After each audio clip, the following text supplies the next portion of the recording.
Здравствуйте, дорогие друзья, уважаемые любители спорта. Мы начинаем нашу программу. В студии я, Индира Бектенова.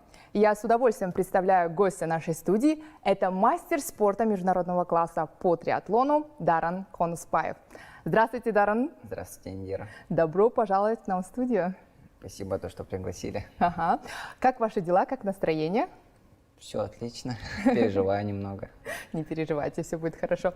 Даррен, давайте начнем все сначала. Как вы пришли в спорт? Я так понимаю, что до триатлона вы занимались плаванием. Да, меня мама в 10 лет отдала на плавание, потому что я жутко боялся воды. Вообще не любил плавать, всегда старался как-то не идти на тренировки, что-то придумывал, а потом как бы я полюбил это занятие. Мне тренер попался очень грамотный, умный, Дорин Серикалиевич, мой первый тренер. Спасибо ему, конечно, то, что он подготовил меня. Ну, вся его подготовка, мне кажется, это его заслуга. Даррен, что послужило вам стимулом? Участник Олимпийских игр Виталий Худяков, он неоднократно был чемпионом Азии, тренировался у нас в бассейне, я всегда на него смотрел, и мне хотелось достичь таких же вершин, как и он. Как произошел этот переход от плавания к триатлону? 9 класс, и среди школ у нас был забег 2 километра. Вот тогда дали старт, а у меня кроссовок слетел, уже все убежали. Ну ладно, я еще долго не мог одеть эту пятку, потому что я сильно зашнуровал свои кроссовки, но все-таки как-то одел и побежал. И там сидел тренер Мурат Джузгимбаев, я тогда его еще не знал, он говорит, скачи, Сайгак.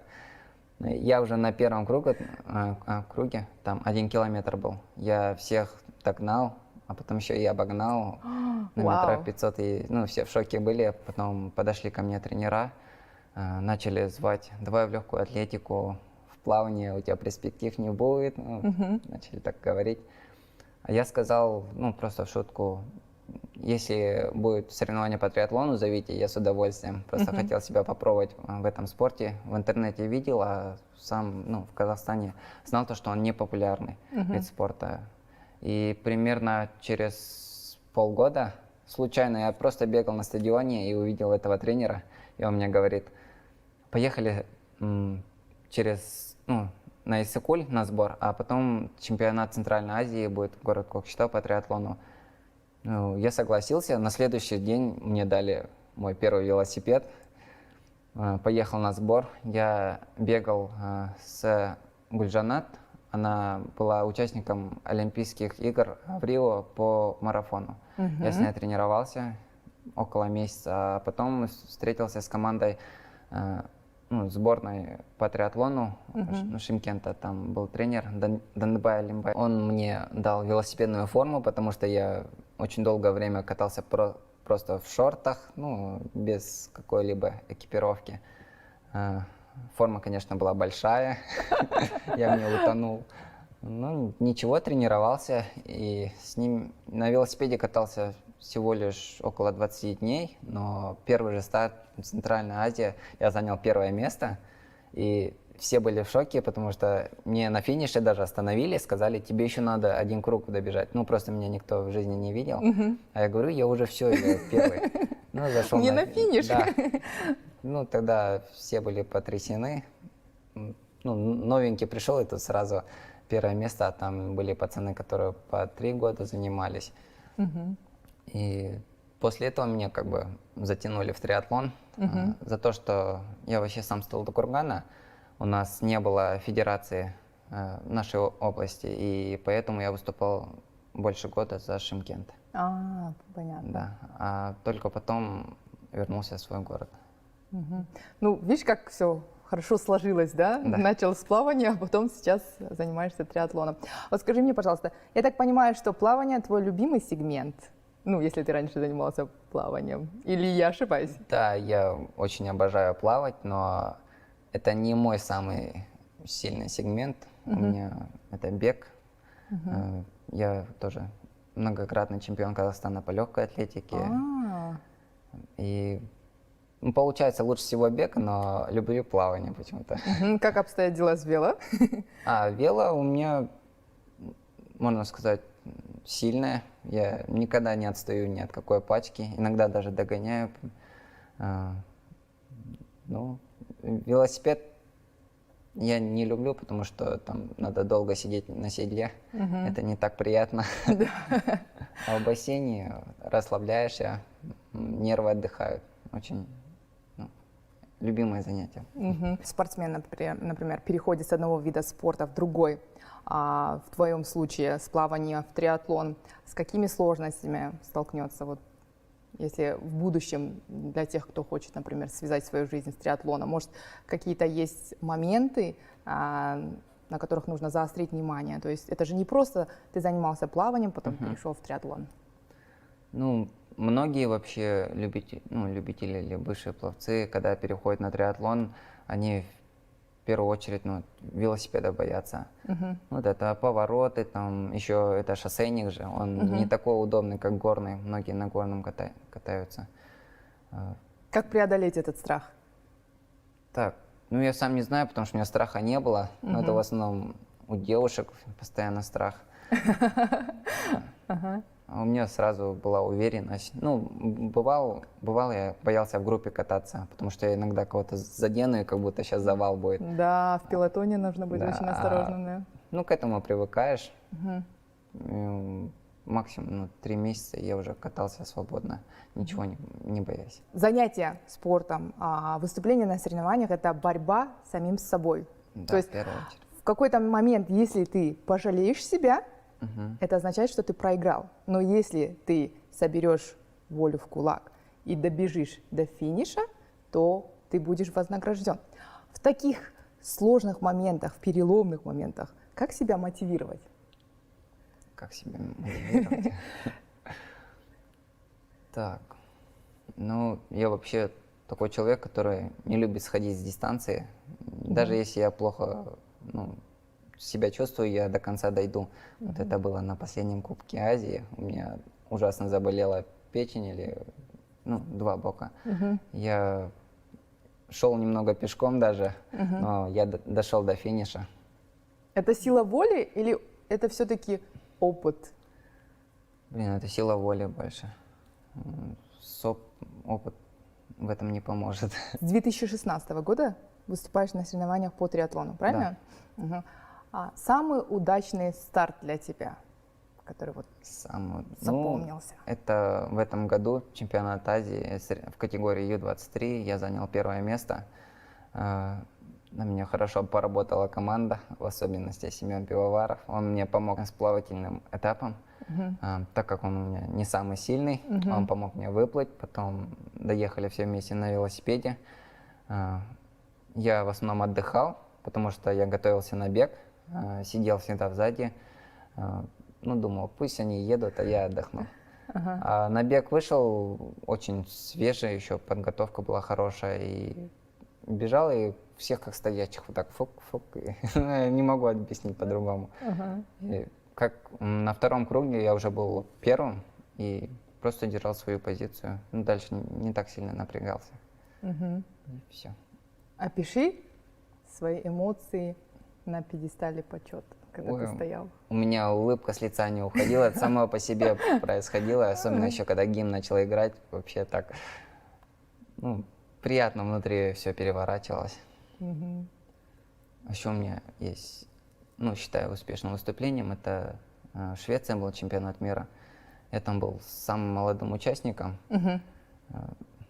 Я, конечно, там не взял призовое место, и даже в десятке не был, но я показал там отличный результат для себя. Это мой был лучший бег, 5 километров 15:02, я так никогда не бегал. И все, это 2 моих, которые я запомнил старта. Самый обидный, не сложившийся старт? В Алмате Кубок Азии не получилось. В планах было в 5-ке, это как минимум быть. Потом на чемпионате Казахстана в прошлом году, это был Кубок Казахстана в Караганде, был ливень, и я было 3 поворота, и я на всех 3 поворотах упал, себе шрам заработал. Так и до финиша не дошел. Это мой был первый сход в триатлоне, потому что я должен был через неделю лететь на чемпионат мира среди юниоров в Австралию. Но так и не полетел туда. С визой не успели. Мы затронули вопрос погоды. Ага. Любишь выступать в жару или в холод? Так, ну я жароустойчивый, и лучшие старты всегда были в жару. Но в холод приятно выступать, потому что на трассе всегда жарко. И всё. И вода всегда бодрящая, да? Люблю вот плавать больше в холодной воде, в гидрокостюме. Гидрокостюм меня держит выше и сопротивление меньше, плыву быстрее. Для меня это плюс. Ну, ты когда плаванием занимался, ты, получается, никогда не выступал в гидрокостюме. Каковы были ощущения, когда первый раз одел и начал плавать?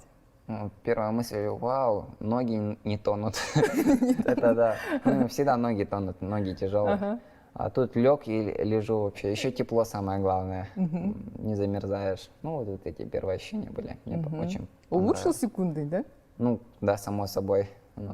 Ну, конечно, это больше силовое плавание, потому что гидрокостюм, как бы, в нем просто плаваешь и уже качаешься. Есть ли какие-то народные рецепты или продукты питания, которые дают дару, дополнительную энергию и быстро восстанавливают после соревнований? А после соревнований я вообще кушаю все, что хочу. Например, до соревнования шашлык нельзя, а после я пойду, да, и скушаю. А вот по восстановлению вот лучшее средство — это массаж, конечно, спортивный, не классический.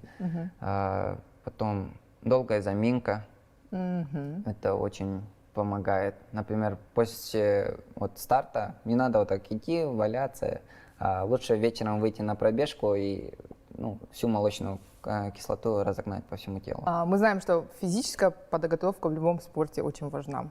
В плане психологии, как ты себя готовишь, настраиваешься, я не знаю, слушаешь музыку или звонишь перед стартом родителям. Как все это происходит? Ну, у нас есть такая хорошая команда, мы постоянно вместе находимся, мы шутим, прикалываемся друг на друга, и вообще как бы не замечаешь, как время проходит, и уже на следующий день ты стартуешь. Прямо перед самым стартом мы разговариваем, как обычно, подшучиваем друг на друга. И я вот психологическую нагрузку не ощущаю никогда. Мне всегда легко. А вот, например, если молчать, вот так просто сидеть, замкнуться в себе, это еще хуже, потому что мандраж появится раньше времени, перегоришь просто. Надо, короче, не переживать, самое главное. Единственное, когда я переживал, это чемпионат Азии по юниорам был. Я когда увидел трассу, там горы ужасные, и у меня мандраж начался, потому что мы тренировались на равнине, и как бы я к этому не был готов совсем. Я там чуть распереживался, перегорел и выступил тоже не так, как и хотел. Я там был 7-й, а планировал в тройке быть. Ты можешь сравнить себя, вот какой ты сегодня и какой Даром был в 2016 году, когда только начал заниматься триатлоном? Так, я всегда сильным был, но я поменялся благодаря своим тренерам. Это вот Максим Крят, Глущенко Андрей, который на данный момент меня сейчас тренирует. Благодаря им у меня прям результат вообще подрос. Я прям чувствую. Чувствуешь, да? Прям лечу и не устаю. Ну вот, когда ты летишь на соревнованиях, тебе вслед кричат: «Даром, терпи!» Ты слышишь болельщиков? Это придает тебе силы или нет? Или ты сфокусирован только на себе, не слышишь, не видишь никого? Я все слышу. Мне приятно то, что мне кричат, все такое. Но мне, конечно, было бы приятнее, если бы мне сказали, например, какую-то ошибку. Вот у меня тренера говорят: руки ниже, шаг длиннее, все такое. А когда просто, поддержку делают, ну, приятно, но это бесполезно. Например, когда тебе очень плохо на дистанции, и вслед еще кричат «давай быстрее», а ты не можешь, то тогда вот эта поддержка, наоборот, она не подбадривает, а только напрягает Да? лишний раз. Давай поговорим о твоих целях. Твоя главная цель? Главная цель сейчас для начала отобраться на Олимпиаду, потому что в Казахстане еще есть Аян Бисимбаев, надо его обогнать. А вообще главным соперником по континенту Азии это Оскар Когин здесь из Гонконга. Он идет в лидерах, главный претендент на Олимпиаду. Вот. Мы сейчас летим в Венгрию, потом Чехию, Польшу и так далее. Будут Кубки мира. Если я везде буду входить в топ-10, то очень большие шансы попасть на Олимпиаду. Ну, мы очень надеемся, что за тебя будем болеть на Олимпийских играх уже. Я тоже буду очень стараться, чтобы попасть на них. А если попаду, то я думаю, выступлю на Достойно, этом. да? Достойно. Вот в свободное время ты читаешь, и не знаю, Да, чем ты занимаешься? читаю книжки, особенно мне больше всего нравятся эти психологические. Ну, их так много перечитал, то что уже как бы неинтересно, хочу что-нибудь поменять на фантастику или еще что-нибудь, потому что там одно и то же уже идет. Потом, учился рисовать. Вау, это интересно. Самые вот эти начальные курсы, вот эти, которые глаза, нос, уши. И как? Получалось неплохо, но потом вот взял и забросил. Я просто подумал, есть намного важнее дела. Это можно вместо рисования просто сидеть, растягиваться или еще что-то. Я подумал, занять лучше полезным делом. Для меня, да. Ну, сколько времени проводишь в интернете, то есть в социальных сетях? Я стараюсь активно вести свой Инстаграм, поэтому я уделяю примерно в день. Честно. Часов, наверное, 6-7. Так, потому что я еще люблю поиграть иногда. Это отвлекает очень от всей вот этой суеты. Просто лег, играешь и все. Дорогие друзья, сейчас у нас вопросы на засыпку. Готов? Да, готов. Ты умеешь хранить секреты? Да. Чем ты в себе гордишься? Я думаю, характером.